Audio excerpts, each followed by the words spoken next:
Welcome to the latest edition of the EuroLeague Fantasy Challenge podcast. I am Frankie Sachs. I am here with Javier Gancedo, and we are here in front of a big week. Why is it a big week? It's the last week before the break. It's the last week before unlimited changes. So it's a week you got to get things right to stay in the race. Right, Javi? Absolutely. Hello, Frankie. Hello, everybody. It's going to be a very exciting fantasy week in terms of there's a certain lack of availability of some players, and we're going to talk about it, especially talking about centers. I think right now getting the right center is it's really tough, and that's going to make the difference probably in this round 26. So we'll see. We'll see what's going on. Yeah, and if in the past I felt like you always had to get your coach right because that was so valuable, and now there's only a couple centers, and if you choose wrong, it's really tough to recover from it. Yeah, absolutely. And right now with no Milutinov and no Fall, well, Moses Wright looks good, but then he didn't play well in the last round. He played excellent in round 24, but not so good in round 25. Lots of players are up and down. There's no such thing as a consistent center. Maybe the only one is Tavares. Vincent Poirier. But we don't know if Tavares is going to be back soon. He's supposed to play in the Copa del Rey. That means he's in 2 weeks' time. So maybe to get some rhythm, he'll be back very soon. We saw him practice already.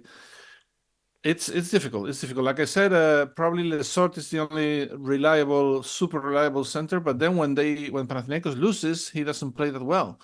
So it's tricky. It's tricky. Absolutely, and as I was just telling you off the air, this is my dilemma. If I should go all out on and get Lesor this week, and have almost no safety net at center, or stick with what I had last week, which served me well. How did you do last week? Let's ask you that because I had another pretty good week, over 200 points. Yeah, I'll take that every week. Yeah, absolutely. No, I had 195 points, which, given my number of credits, is very remarkable. I think. Yes, that's outstanding. Yeah. I think everybody played well. Everybody scored 16 or more. Only because I had Marinkovic scoring 16, but everybody scored 20 or more. I got a little bit lucky because Dano Turu is injured, and I had Thibaut Pleiss already, and he played really well. But yeah, I mean, I'm very happy with my team right now. I'm not gonna make significant changes. I'm gonna keep all my stars. I was thinking about trading Poirier, but then he had a PAR of 37 in a Spanish league game against Girona. So one more week for Poirier. I think I'm gonna keep him until Tavares comes back. I think while we're talking about this, we're taping this on Sunday night. I don't know if it'll be released before Tuesday morning, but we're looking ahead. But I say this every week, but I mean this more now than any week. Thursday is when you really have to revisit all your moves and see. We may hear that Tavares is going to play. That will impact things. We may hear different things with different teams, different centers, different positions, and also, by the way, other injuries that pop up. Yeah. Yeah, well, speaking on centers, Brandon Davis is injured. Dano Turu, like I said, is injured. And I mean, it's getting harder and harder to actually have a competitive team with a good center. Who was the other guy? There was another. Like I said, Brandon Davis and Petrusev also was kind of. But he returned to action, right? So yes, he was back. Valencia is in a situation with Pradilla should step up with Toure and Davis out midterm, both of them. Mm-hmm. Pradilla is the only pure center. I know that they're using Damian English at the 5 position. They're also using very small lineups with Semi Ojalaya sometimes at center also.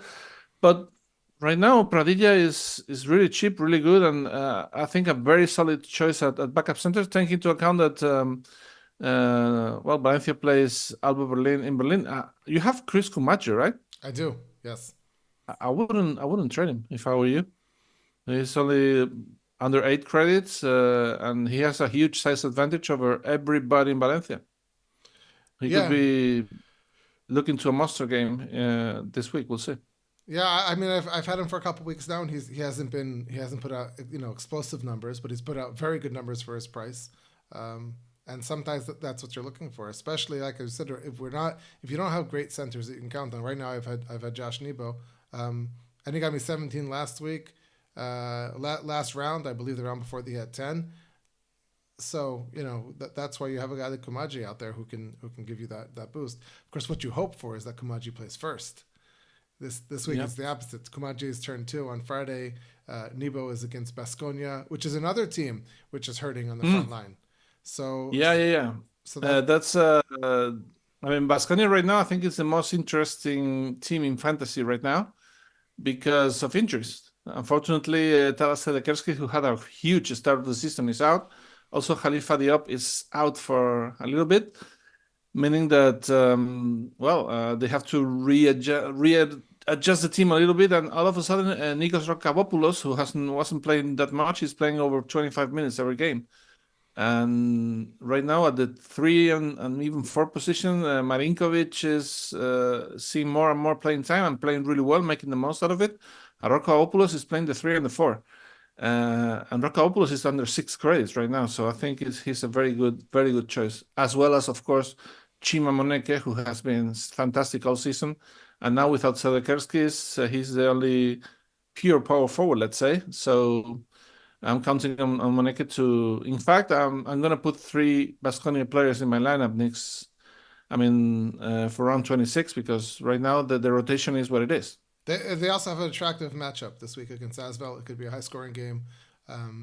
So right now I have only 2 Baskonia players, but I have 2 Asvel players in my lineup.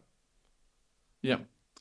Well, if we always end up talking about revenge games and people playing against former teams, but given the lack of size in Baskonia right now, with only Mike Kotsar as the pure center, maybe Jusuf Fall, who played for Baskonia for a couple of years, could be a good choice. He's playing well, and I think he'll be motivated to show what he can do against his former team. And I like the matchup, especially because the game is in West Arena, so he can show Baskonia fans he still got it. Right. It's all, again, a matter of how do you feel? What's your backup option if you go for a player who's not a star? So I've been trying to make sure I have more. I'm very risk averse. So. I like Nebo, I like Lasorda, I like those guys. I don't know if I want to take the risk on Fall, who could have a very good game, but could also have a very mid game, and that can hurt you. I don't know if I want to take that gamble this week. Right. The other issue is that the deadline arrives this week, and no more players will be added to the EuroLeague, but some of them will be added this week. And the question mark that everybody has in mind is, will Ricky Rubio sign for Barcelona now that he's practicing with the team? I think that even if he does, I don't expect him to play right away. He's been out for so long. He needs to find the rhythm, and a couple of practices won't do. I think he'll need, at least catch up with the team during the break. And at the very best situation for him, he will be back in action by the end of February. But I don't even think that he's going to play that early. We'll see. But what do you think? Would Ricky Rubio be an option right away, or everybody should wait and see until he steps foot on a EuroLeague court? Every scenario is different. Every player's situation is different. But if we want to stick with that same team with Barcelona, we could look back just a few years ago when they signed Pau Gasol, and he also had not been playing for a long time, and he signed and had a press conference, but it took a couple of weeks before we saw him in uniform. Now Rubio's already been practicing. But that's it. He's been practicing for about a week. He hadn't been playing basketball at all until that. And he's not. If he does come back, he's not coming back because he wanted to play in round 26.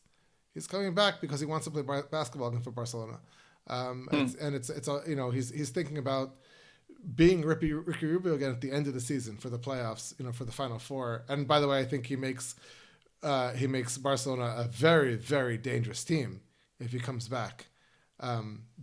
But for fantasy purposes, I think it'll take a while before we see him as a dominant player. I don't think we'll see him this week. And even if he works his way in and is back for round 27 after a 2-week break, because we have not just the Cup week, but we also have the national teams. So there's 2 weeks without games. So by the time he'll work himself in, he might be able to play by round 27, but he's not going to be playing 25 minutes at that point. No. So I don't think that I remember when I first bought Ricky Rubio on fantasy, way back in the day, he was 4 credits. He was the minimum. Right. he's not going to be the minimum price this way. So I think you have to wait and see his role. And he may be, just because of the name, priced out of the point where he's worth buying this season. We'll see. I'm looking forward. I hope he comes back. I think it'll be great. I'd love to see him play for Barcelona again, but I don't think I'll be seeing him on my fantasy team this season. Okay, I have a question about guards, and this is I really need your opinion here because I'm involved in one of them. I mean, I have one on my team. I don't know what to do with them. We're talking about Keenan Evans and Paris Lee. They have been fantastic lately. Keenan Evans was MVP of the round. Paris Lee has been rock solid for the last couple of months. He's been a super fantastic fantasy player. But they play on the road. Žalgiris plays in Belgrade against Zvezda, and Paris Lee plays, like we said, as well, plays in West Arena against Baskonia. Should we keep him, or is it because they're facing low-scoring teams? At least in the case of Keenan Evans, and then when it comes to Paris Lee, he's going to face one of the best, I think, defenders in the league, which is called Emil McIntyre. So should we trade Paris Lee or Keenan Evans? Should we keep both? Or what would you do? I think it just comes down to each person's individual puzzle. How many credits do they have, and what can they do if they sell those guys? But they're players who I would have had in the mix. They're not in the mix for me because I'm fortunate to have Larkin and James and even Marcus Howard, who I like this week. But I could see a scenario where they are there. Keenan Evans, even though round 24 wasn't such a great game, as you said, round 25 he was the MVP. I think that Trinchieri is treating him like a superstar guard, and he could be putting up those Shane Larkin, Mike James type numbers on a weekly basis, and he might just shine under the bright lights in Belgrade. Paris Lee, I don't think is quite in that category, but I do think even with Miller McIntyre, this could be a high scoring game this week against as well against Baskonia. So I like all the players involved. He's a second tier guard for me right now, fantasy wise, but still, if that works into the numbers game, credits wise for your team, he's a player who I would not shy away from. All right. Well, this is time to show our teams, and there's one more card I'd like to bring up. I just want to talk a little bit. So, I actually think if we were to go back and count all the teams we've spoken about this season, what team do you think we've spoken about the most?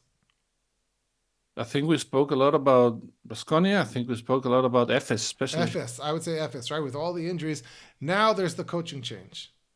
Right, and first of all, I'm excited about the coaching change because the new coach is a close friend of our good friend Igor Petrinovich, and we're big fans just because he's always been nice to us at the Final Fours, and we've seen him, and he's a great guy. But aside from that fact that I'm happy that he's getting a chance to be the head coach in the EuroLeague, I also think that means for some of the guys who've been there for a while and have his confidence, that the style is going to be a little bit more like it was. I expect that Shane Larkin is going to be a guy that's going to benefit from it all. He's going to get all the credit he already deserves it, but now they're going back to the Ottoman style where I think Shane Larkin can freelance, and they're playing against Maccabi, which has had defensive problems against guards. They just got lit up by Marcus Howard last week. So I think that Shane Larkin is, if you can afford him, Shane Larkin should be your captain for everybody this week. I'm starting that way. Now, again, I'm lucky enough that I have a backup plan that I've got Mike James going on Friday, but I expect a big game from Shane Larkin this week. Okay, three things. First, Igor Petrinovich is 227th overall in fantasy. I don't know why we don't bring him to the podcast. He doesn't want to share his secrets with us. Yeah, I guess so. It makes sense. But he's doing really well. He's having a fantastic. Everything goes well for him. He had Elias Harris this week, and I mean, everything he does works. Let's give Igor a round of applause. Yeah. Let's see, because he really deserves it, really. And if we're lucky, we jinx him. We'll see. The thing about Mijatovic is that I think, like you said, he's going to rely on the players he knows. And he's been in FS since 2010.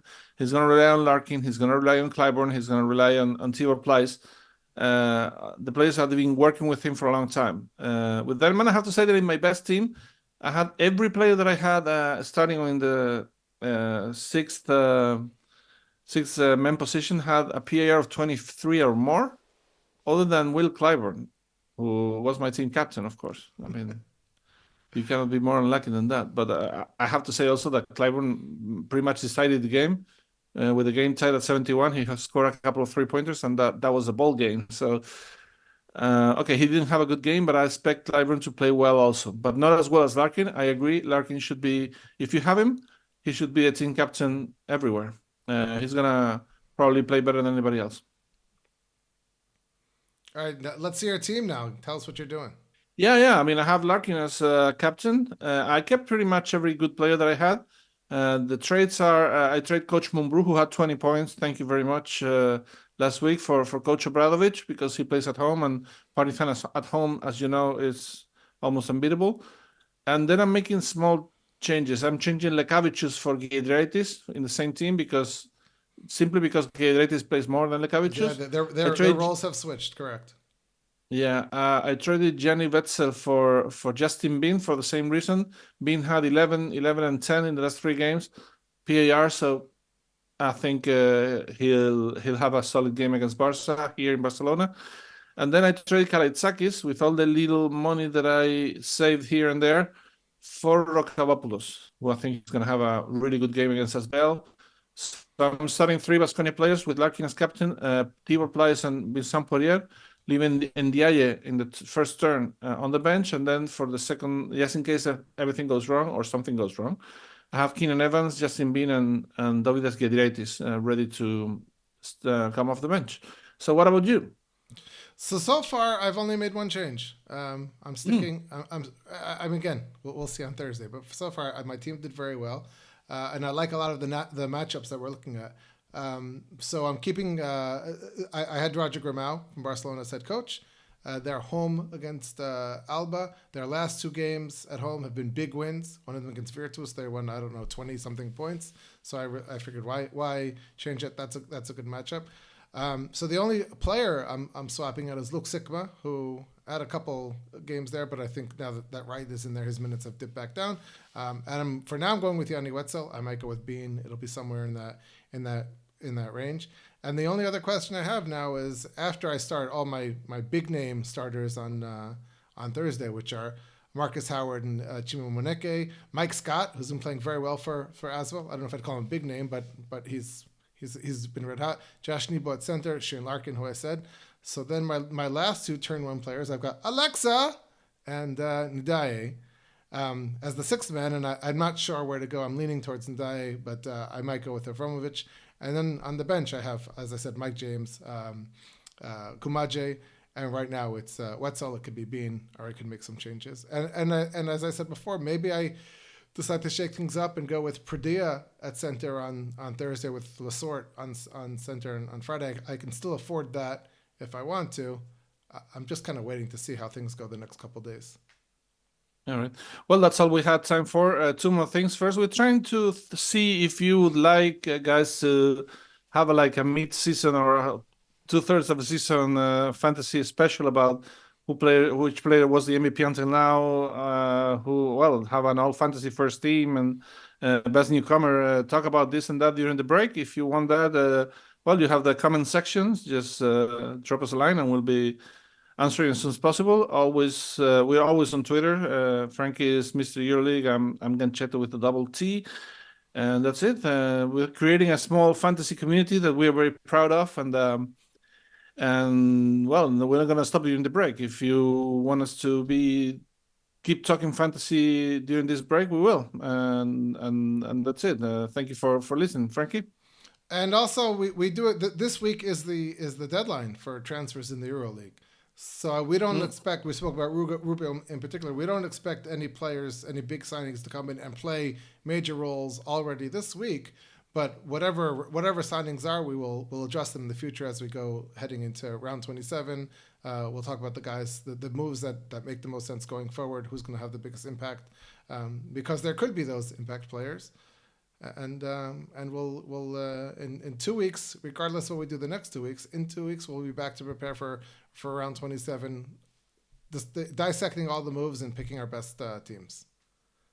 Yeah, enjoy the Turkish Airlines EuroLeague round 26. The regular season is coming to an end. It's going to be fantastic. We have great games. I think this Panathinaikos against Fenerbahce could be a highlight. Also, EA7 Emporium Milan plays Real Madrid with Sergio Rodriguez returning to the forum. Very good games and, A lot of very good points luck this also week. in the Fantasy Challenge. A lot of points this week. Let's hope. All right, take care.